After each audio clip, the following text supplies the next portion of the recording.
Friends, good evening. मेरा नाम है प्रीति चक्रवर्ती और इंजीनियरिंग हब के हमारे इस चैनल में मैं आपका बहुत बहुत स्वागत करती हूँ। फ्रेंड्स, जैसा कि आप सब जानते हैं कि हमने चाणक्य बैच लॉन्च किया है जो कि डेडिकेटेड है सिर्फ और सिर्फ इलेक्ट्रीशियन ट्रेड के उन विद्यार्थियों के लिए जो MPITI TO में अपनी सीट को सुनिश्चित करना चाहते हैं। फ्रेंड्स, हमारे इस कोर्स में आपको live classes plus recorded videos तो मिलेंगे ही साथ हर टॉपिक के साथ मैं आपको MCQs प्रैक्टिस भी कराती हूँ। जैसा कि आप सब जानते हैं कि इंजीनियरिंग हब के ऐप में जाकर हम चाणक्य बैच में अपने आप को एनरोल करके अपनी सीट को सुनिश्चित कर सकते हैं। तो जल्दी जाइए और अपने आप को एनरोल कीजिए। कोई भी आपको प्रॉब्लम हो, क्वेरी हो तो आप नीचे दिए गए हमारे नंबर पर कॉल या व्हाट्सएप कर सकते हैं। तो फ्रेंड्स, जैसा कि आप सब जानते ही हैं कि कल हमने हमारे चाणक्य बैच की फर्स्ट लेक्चर से स्टार्ट किया था जो कि था हमारा बेसिक इलेक्ट्रिसिटी में मैंने कल आपको V और I से रिलेटेड जितनी भी टर्मिनोलॉजी थी, वोल्टेज और करंट से रिलेटेड जितनी भी टर्मिनोलॉजी थी, वो सब मैंने आपको समझा दी थी। लेकिन अभी भी अगर मैं अपने सर्किट को ड्रॉ करती हूँ तो मेरी एक क्वांटिटी बचती है जो कि है मेरी रेजिस्टेंस। तो चलिए फ्रेंड्स, आज की क्लास में हमें रेजिस्टेंस के बारे में समझना है।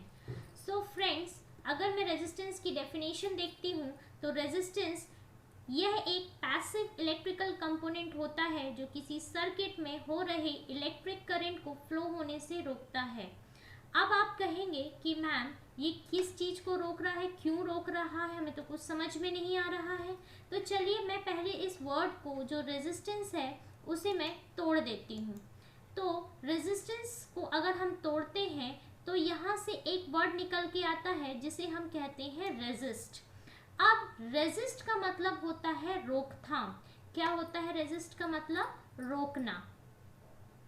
अब ये रोकता क्या है और क्यों किसी चीज को वो रोकता है? तो फ्रेंड्स, इसे हम एक एग्जाम्पल के थ्रू समझते हैं कि जैसे कि आप सब घर में बच्चे हैं और बच्चे तो पार्टी करते ही हैं, कभी बर्थडे पार्टी करते हैं, कभी फ्रेंड्स के साथ पार्टी करते हैं। लेकिन अगर हमारे घर में हमारे पेरेंट्स ना हो तो हम क्या करेंगे? पार्टी तो हमारी 3-4 बजे रात तक चलेगी ना। लेकिन हमारे पेरेंट्स क्या करते हैं?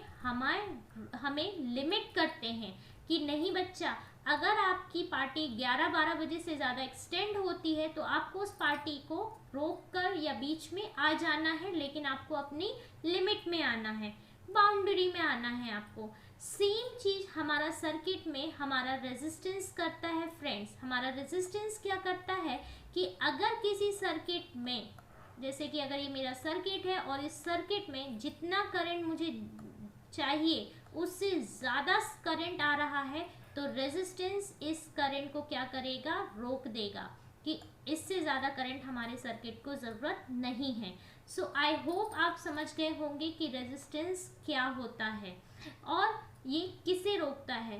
तो चलिए, अगर मैं इसकी डेफिनेशन पढ़ती हूँ तो मेरी डेफिनेशन बोलती है यह एक पैसिव इलेक्ट्रिकल कंपोनेंट होता है जो किसी सर्किट में हो रहे इलेक्ट्रिक करंट को फ्लो होने से रोकता है। अब आपको मैंने सर्किट तो समझा ही दिया था। बेसिक सर्किट VIR से मिलके बना होता है। करंट भी समझा दिया था, फ्लो ऑफ चार्जेस होता है और फ्लो भी होता है हमारे करंट में, तभी हमारी इलेक्ट्रिसिटी आती है। सो ये सारी टर्मिनोलॉजी तो हमने सीख ली है। पर मैम ये पैसिव इलेक्ट्रिकल कंपोनेंट क्या होता है?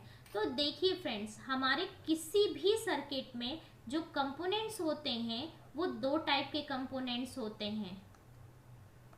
एक होता है हमारा एक्टिव कंपोनेंट और दूसरा होता है हमारा पैसिव कंपोनेंट। अब ये एक्टिव कंपोनेंट और पैसिव कंपोनेंट क्या है? एक्टिव कंपोनेंट हमारे सर्किट में, देखिए ऑब्वियस सी बात है, अगर एनर्जी बन रही है तो एनर्जी या तो डिलीवर होगी या फिर एब्जॉर्ब होगी। तो जितने भी हमारे एक्टिव कंपोनेंट्स हैं वो सर्किट में एनर्जी को या पावर को डिलीवर कराते हैं और जितने भी पैसिव कंपोनेंट्स हैं वो हमारे सर्किट में एनर्जी को क्या करते हैं? एब्जॉर्ब करते हैं। इसका भी एक एग्जांपल ले लें, हमारे घर में मम्मी है, पापा हमारे क्या करते हैं, पैसे लाते हैं, बट मम्मी क्या करती है, उस पैसे को बचाती हैं। सेम चीज हमारे पैसिव एलिमेंट्स करते हैं कि हमारे सर्किट की एनर्जी को क्या करते हैं, स्टोर करते हैं। अब ये पैसिव कंपोनेंट्स होते कौन कौन से हैं मैम? तो हमारे जो बेसिक कंपोनेंट्स होते हैं वो होते हैं RLC, और कुछ सेमीकंडक्टर डिवाइसेस भी होती हैं जो कि मैं आपको बेसिक इलेक्ट्रॉनिक्स में बताऊंगी। अब हमारे एक्टिव क्या होते हैं? एक्टिव जो होते हैं कंपोनेंट्स जो होते हैं वो होते हैं हमारे voltage source,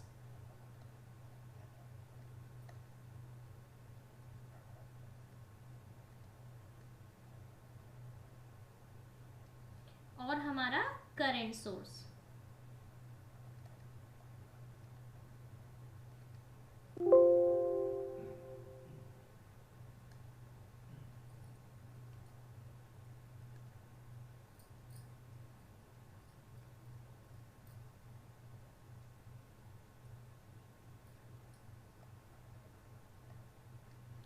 so friends, I hope आपको पैसिव इलेक्ट्रिकल में दोनों में, पैसिव एक्टिव में, दोनों चीज़ों में आपको अब कोई कंफ्यूजन नहीं रहेगी। भूल जाओ तो याद रखना, एक्टिव से ए नहीं होता है, ए से डी होता है और पी से ए होता है। ओके, तो ये चीज़ आपको मैं एक ट्रिक बता रही हूँ जो मैंने याद की थी, क्योंकि मैं भूल जाती थी कि कौन सा एक्टिव डिलीवर होता है और कौन सा पैसिव एब्जॉर्ब करता है। तो ए से आप डी याद रखिएगा, ए से ए नहीं होता है, पी से ए होता है और ए से डी होता है। बस इतनी चीज़ें आपको याद रखनी है। और जितने भी पैसिव कंपोनेंट्स होते हैं वो होते हैं हमारे RLC, और कुछ सेमीकंडक्टर डिवाइसेस होते हैं। आई होप यहाँ तक आपको रेजिस्टेंस की डेफिनेशन क्लियर हो गई होगी। सो फ्रेंड्स, हमने वोल्टेज पढ़ लिया, करंट पढ़ लिया और रेजिस्टेंस पढ़ लिया। लेकिन हमारे एक साइंटिस्ट थे जिनका नाम है ओम्स। उन्होंने क्या किया था, उन्होंने हमारी तीनों बेसिक इलेक्ट्रिकल क्वांटिटी यानी कि हमारा V,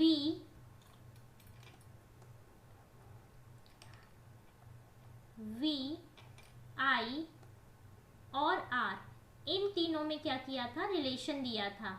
यानी कि अगर क्वेश्चन में आता है which is the most appropriate formula which gives relation between voltage, current and resistance, voltage, current और रेजिस्टेंस के बीच में संबंध बताने वाला कौन सा एप्रोप्रिएट लॉ है, तो वो है ओम्स लॉ। चलिए समझते हैं ओम्स लॉ कहते क्या है। पहले मैं आपके लिए रीड कर दूं।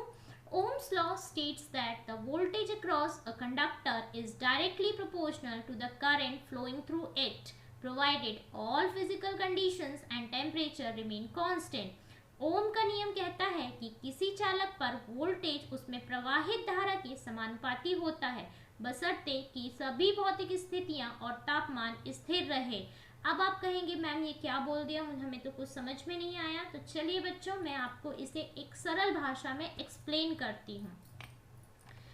अगर मैं इसका एक्सप्लेनेशन देती हूँ बच्चों, तो मुझे दो कंडक्टर्स ड्रॉ करने हैं। तो मैं चलिए ड्रॉ करती हूँ कंडक्टर नंबर 1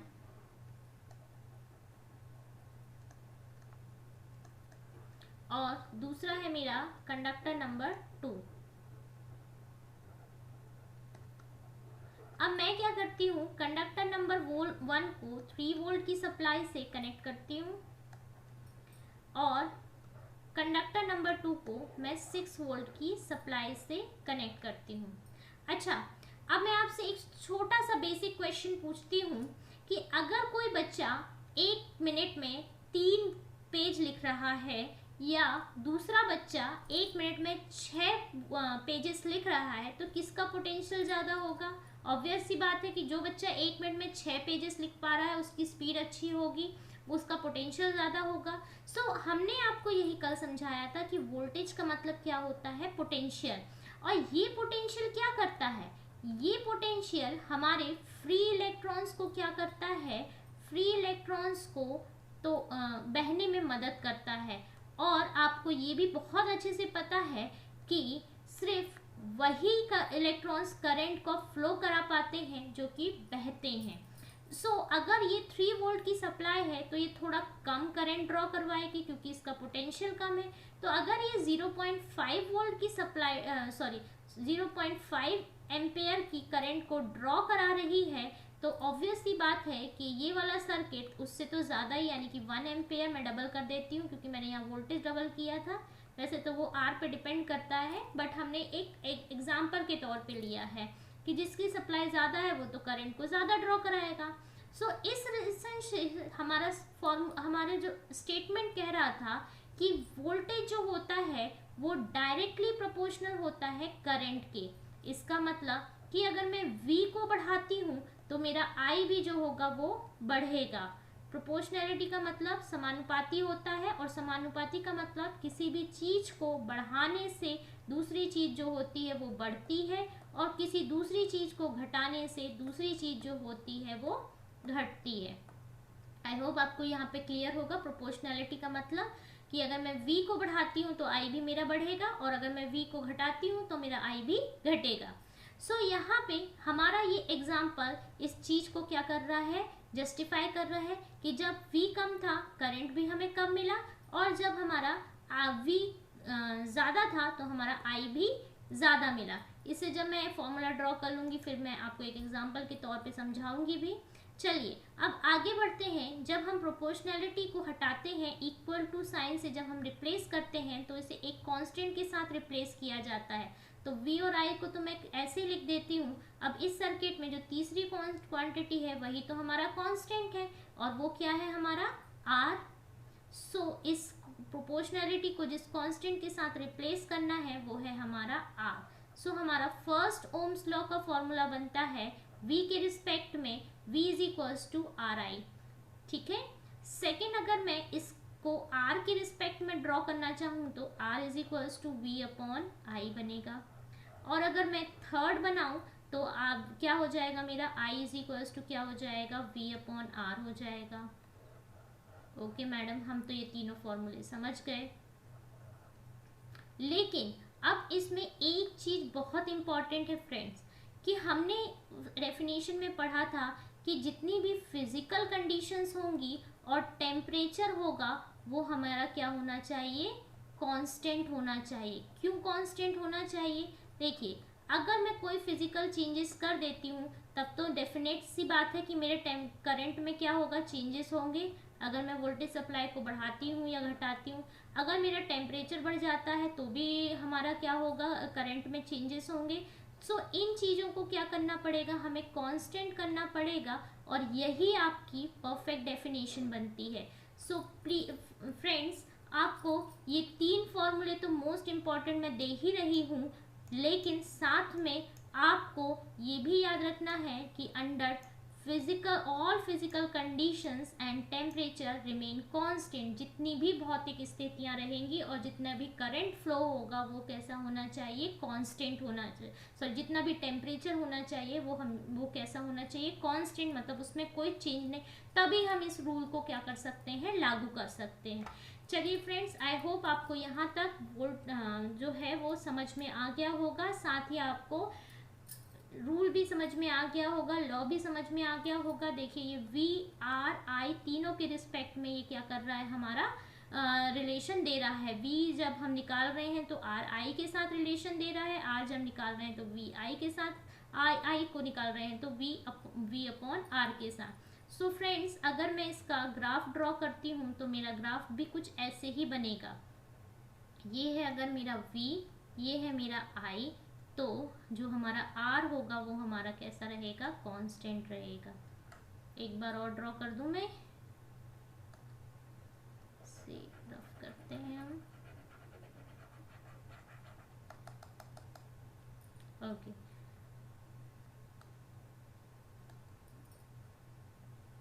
चलिए, तो अगर हमारा ग्राफ बनेगा तो ये हमारा ग्राफ बनेगा, ये अगर हमारा V है, ये हमारा I है, तो ये होगा हमारा R। आई होप आपको ओम्स लॉ से रिलेटेड सारी चीज़ें बिल्कुल अच्छे से समझ में आ गई होंगी। चलिए आगे बढ़ते हैं, कुछ क्वेश्चंस लेते हैं ओम्स लॉ के रिगार्डिंग। क्वेश्चन नंबर 1 पहले मैं पढ़ देती हूँ। यदि किसी 20 ओम के प्रतिरोधक में से 2.5 एम्पेयर की विद्युत धारा प्रवाहित होती है तो उसके सिरों पर पैदा होने वाले वोल्टेज का, यहाँ पे हमें ऐड करना पड़ेगा voltage, I think typing error है।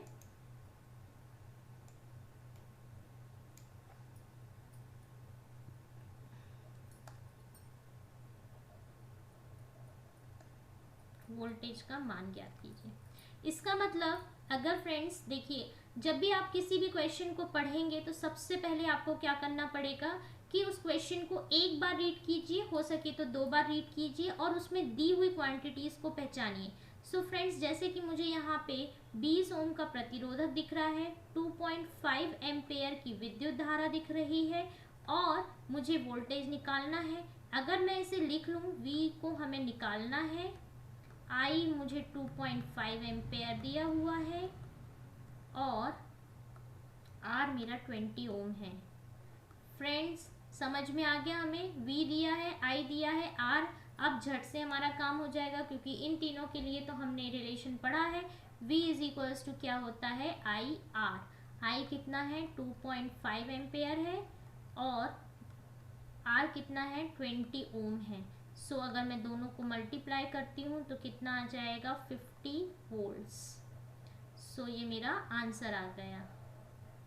एक बार और समझाती हूँ कि हमें ओम दिया और प्रतिरोधक दिया था, हमें धारा दी हुई थी, हमें वोल्टेज निकालना था। हमने तीनों क्वांटिटीज को लिख लिया कि हमें क्या क्या गिवन है और क्या हमें निकालना था। हमने V is equals to IR वाला फॉर्मूला लगाया और हमने अपना वोल्टेज निकाल लिया। चलिए आगे बढ़ते हैं सेकंड क्वेश्चन पे। सेकंड क्वेश्चन है, जब एक विद्युत हीटर पर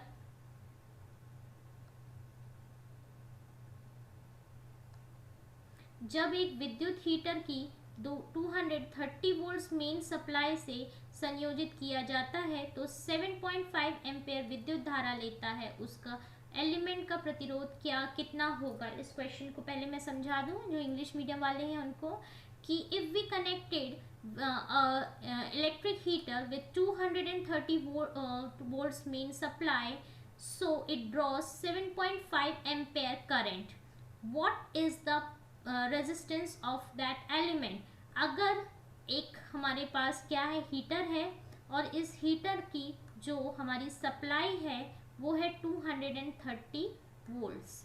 इसमें जो करंट हो रहा है ये हमारा V हो गया, इसमें जो करंट ड्रॉ हो रहा है वो है हमारा 7.5 एम्पेयर का और हमें इसका रेजिस्टेंस निकालना है। फिर से अगेन देखिए, तीनों फॉर्मूले आ गए VIR के। सो अब हमारे पास हमें कोई प्रॉब्लम नहीं होगी क्योंकि हमारे पास हमें R का फॉर्मूला पता है, V/I होता है। V/I से हम निकालेंगे 230 अपॉन 7.5। सो आंसर आना चाहिए मेरा 30.67 और रेजिस्टेंस निकालना था तो इसकी यूनिट क्या आएगी, ओम। आई होप आपको क्लियर हो गया होगा। ये क्वेश्चन भी V दिया था, I दिया था, हमें रेजिस्टेंस निकालना था। हमने हमारा तीन फॉर्मूले जो मैंने लिखवाए थे उसमें से R वाला फॉर्मूला निकाला और हमने वैल्यूज को पुट कर दिया। नेक्स्ट है हमारा क्वेश्चन नंबर 3। एक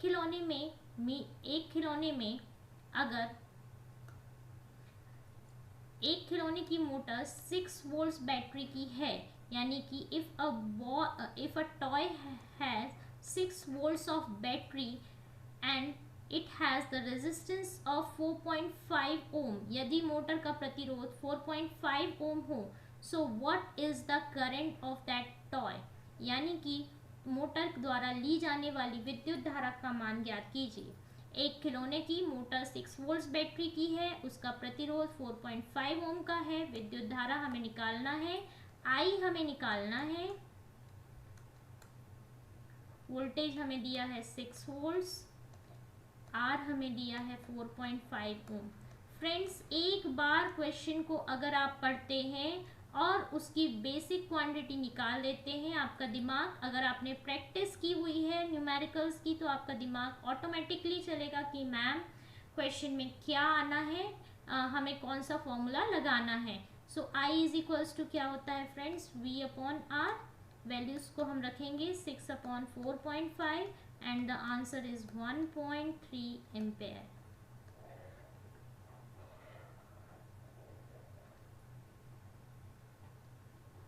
फ्रेंड्स, आई होप आपको यहाँ तक सारी चीज़ें क्लियर हो गई होंगी।